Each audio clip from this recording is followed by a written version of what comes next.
చాలా సంతోషంగా ఉంది. 30 మందికి జూట్ మిషన్స్, అంటే జూట్ బ్యాగ్ మేకింగ్ మిషన్స్, అంటే జూట్ బ్యాగ్లు కుట్టే మిషన్లు అనమాట. ఒక్కొక్కటి 24,000 అవుతాయి. 30 మందికి ఐటీడీ తరఫున ట్రైనింగ్ ఇచ్చారు. ఆ 30 మిషన్ల కాస్ట్ 24,000 లెక్కన 7,20,000 ప్లస్ వాళ్ళందరికీ ట్రైనింగ్ ఇవ్వటము, 45 డేస్ ట్రైనింగ్ ఇవ్వటం, ఇవన్నీ కలిసి 10 లక్షల రూపాయలు ఐటీడీఏ ఖర్చు పెట్టింది. దీంట్లో కాళహస్తి వాళ్ళు ఉన్నారు, కోవూరు కాన్స్టిట్యున్సీ వాళ్ళు ఉన్నారు, సులూరుపేట వాళ్ళు ఉన్నారు, నెల్లూరు వాళ్ళు ఉన్నారు, సర్వేపల్లి వాళ్ళు ఉన్నారు. 30 మంది. అట్లే ఒక 6 months బ్యాక్, 1 year బ్యాక్ ఇంకొక 30 మందికి మామూలు టైలరింగ్ ట్రైనింగ్ ఇచ్చి మిషన్స్ ఫ్రీగా డిస్ట్రిబ్యూట్ చేసాం. ఇప్పుడు జూట్ మిషన్స్ ఇచ్చాము, జూట్ బ్యాగ్స్ కుట్టే మిషన్స్. అప్పుడు మామూలు టైలరింగ్ బట్టలు కుట్టే మిషన్స్ ఇచ్చాము.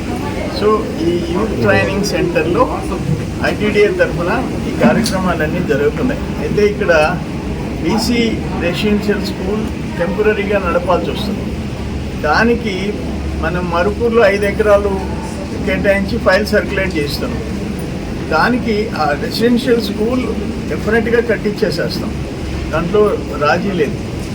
అట్లే ఇక్కడున్న ఎస్సీ రెసిడెన్షియల్ స్కూల్లో కూడా డ్రైనేజ్ సిస్టము అవన్నీ, కొంత కాంపౌండ్ వాళ్ళు ఇవన్నీ ప్రాబ్లం ఉంది, వెనక్కి సైట్ కావాలంటే అది కూడా మొదలుపెట్టాం. పనులు మొదలు పెట్టేసేసి పని అయ్యేటట్టు చేస్తున్నాం.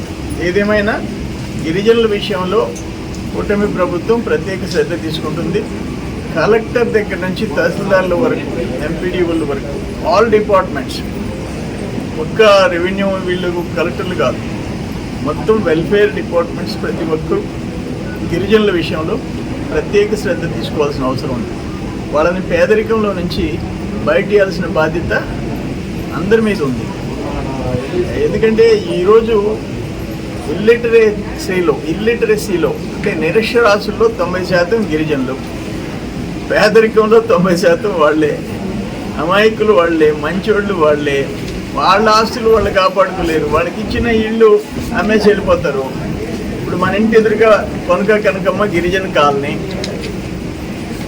ఇళ్ళని అమ్మేశారు. శ్రీకాకుళం వాళ్ళు వచ్చి వాళ్ళకి 30 అంకణాలు అప్పుడు ఇచ్చింది. శ్రీకాకుళంలో రైస్ మిల్స్లో పనిచేసే వాళ్ళు కొనేసేసుకొని వాళ్ళు హ్యాపీగా ఉన్నారు. ఇళ్ళు బాగా ఇంకా పెంచుకున్నారు. వీళ్ళేమో అమ్మేసి ఎక్కడో కట్టల మీద గుడిసెల్లో ఉంటారు.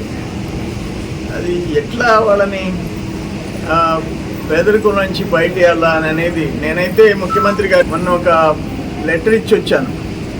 సార్, ఒక హౌస్ కమిటీ వేయండి, అక్కడ షెడ్యూల్ ఏరియా అని చెప్పి ప్రతి కేంద్ర ప్రభుత్వ పథకం వాళ్ళకి అప్లికబుల్ అవుతుంది, వాళ్ళకి అన్వయిస్తుంది. ఇక్కడ ప్లెయిన్ ఏరియా అని చెప్పి ఐటీడీఏ ఉన్నా, అది కూడా తెలుగుదేశం టైంలో నేను మంత్రికి ఉన్నప్పుడు, చంద్రబాబు నాయుడు గారు ముఖ్యమంత్రికి ఉన్నప్పుడు ఐటీడీఏ తెచ్చాం. ఒంగోలు, నెల్లూరు, కడప, చిత్తూరు. కానీ ఆ గవర్నమెంట్ ఆఫ్ ఇండియా ప్రోగ్రామ్స్ అన్వయించడం లేదు.